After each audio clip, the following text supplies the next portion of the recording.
हमारे जीवन का जो असली मूल्य है वो इसी वर्तमान के क्षण के अंदर सन्निहित है जहाँ पर अभी हम लोग उपस्थित हैं।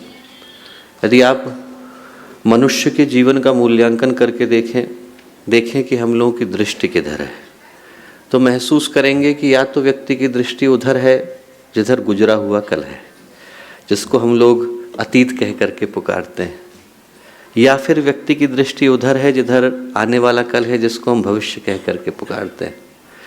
या तो व्यक्ति यादों में उलझा हुआ है, जो कल चला गया उसकी यादें हैं, स्मृतियां हैं, या फिर व्यक्ति उस सपने में खोया हुआ है जो अभी आने वाला कल है। और इधर और उधर देखने के चक्कर में व्यक्ति उसको भूल जाता है जो वर्तमान के क्षण में अभी हम लोगों को नसीब हुआ है। कब ये आज का क्षण, अभी का क्षण, आज के इस सौभाग्य का क्षण व्यक्ति के हाथ से रेत की तरह से फिसल जाता है, व्यक्ति उसको अनुभव महसूस नहीं कर पाता। जीवन तो आग है, आग के अंदर आप कूड़ा डालेंगे तो बदबू आएगी, आग के अंदर आप हवन सामग्री डालेंगे तो खुशबू आएगी। जीवन के अंदर हम लोगों ने जिस चीज़ को डाला, हमारे शुभ कर्म शुभ परिणामों को लेकर के आते हैं और अशुभ अशुभ परिणामों को लेकर के आते हैं। पर जीवन की जो भागदौड़ है, ऊहापोह है, इधर उधर की समस्याएं हैं, शंकाएं हैं, कुशंकाएं हैं, मन के विचार हैं, मन की कल्पनाएं, ये व्यक्ति को उसके जीवन पथ से, जीवन के उद्देश्य से इतनी दूर ले जाकर के खड़ा कर देते हैं कि जो जीवन न जाने कितने वर्षों की प्रतीक्षा के बाद नसीब हो पाता है, मिल पाता है, उस और व्यक्ति की दृष्टि निगाहें आ नहीं पाती।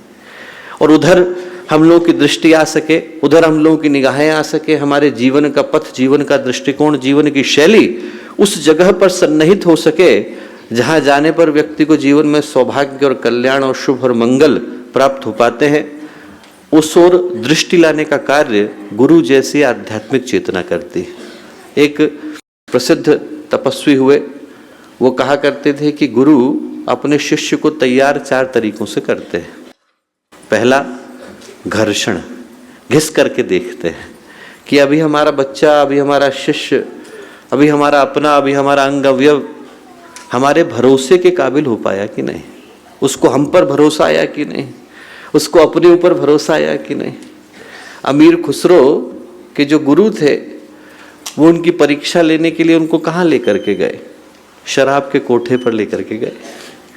30-35 और शिष्य थे, उनने देखा कि गुरु तो शराब के कोठे की ओर जा रहे हैं। एक एक करके सब विदा होने शुरू हुए।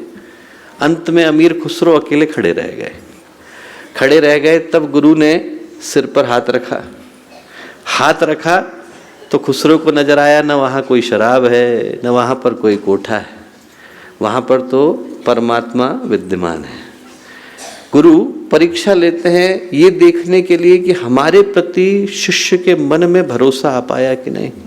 घिस करके देखते हैं घर्षण, तपा करके देखते हैं तापन, कि अभी हमारा जो शिष्य है वो इस योग्य बन पाया कि नहीं, कि यदि उसे कोई योग्यता दी जाए, प्रतिभा दी जाए, तो वो उसको अपने अंदर समेट पाएगा कि नहीं, संभाल पाएगा कि नहीं। इसलिए तपा करके देखते हैं उसको इस योग्य बनाने के लिए। गुरुदेव कहते थे कि जो शिष्य और गुरु का संबंध है बेटा, वो नवविवाहिता की तरह से होता है। एक बार डोली पर चढ़ करके आती है और दोबारा अर्थी पर उस घर से बाहर निकलती है। हम लोग गुरुदेव के घर पर डोली पर चढ़ करके आए, अब हम लोगों की अर्थी ही यहाँ से निकलेगी। गुरुदेव कहते थे कि वो तपा करके देखते हैं कि व्यक्ति के अंदर वो योग्यता आ पाई कि नहीं। महर्षि गौतम के जो शिष्य थे, कोई राजा था, कोई सेनापति था, कोई महामंत्री था, सब बड़ी बड़ी जगहों पर थे। उनमें से एक जो शिष्य था वो अपने जीवन पथ को भूल गया, डाकू बन गया, बड़ा दुर्दांत, लोगों की हत्याएं करता, लोगों को मारता।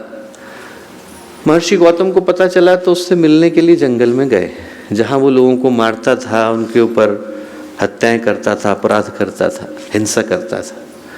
गए, जब वो वहाँ पर पहुँचे तो पूर्णिमा की रात थी। अंधेरे में पहले तो उसको दूर से दिखा नहीं कि कौन आ रहे, हमारे गुरु आ रहे हैं, महसूस नहीं कर पाया। एकदम तलवार उठाई कि मैं वध करूँगा। इतनी देर में चंद्रमा की रात में रोशनी में उसकी दृष्टि गई कि अरे हमारे गुरु हैं, तलवार उठी थी, हाथ से छूट गई। चरणों में गिर गया, आंख से आंसू गिरने लगे। गुरुदेव आप यहाँ क्यों आए? बोले मैं कहीं गलती से आपका वध कर बैठता तो क्या होता? महर्षि गौतम बोले कि बेटा तू मेरा वध कर बैठता तो मुझे इतनी चिंता नहीं होती, तू अपना वध करके बैठा है उसकी चिंता मुझे ज्यादा है। अपने जीवन के पथ को भुला करके बैठा है, तुझे तेरी राह पर लाने के लिए मुझे आना पड़ा। गुरु उस संकट को भी अपने ऊपर लेते हैं ताकि व्यक्ति का जीवन उस पथ पर आ सके, उस उद्देश्य को प्राप्त कर सके जो जीवन का मूल पथ, मूल ध्येय और मूल उद्देश्य है। और अंत में गुरु परीक्षा लेते हैं कि व्यक्ति समर्पित हो पाया कि नहीं। मार्जन 4 तरीकों से जो परीक्षाओं से खरा उतरता है वो गुरु का शिष्य बन पाता है।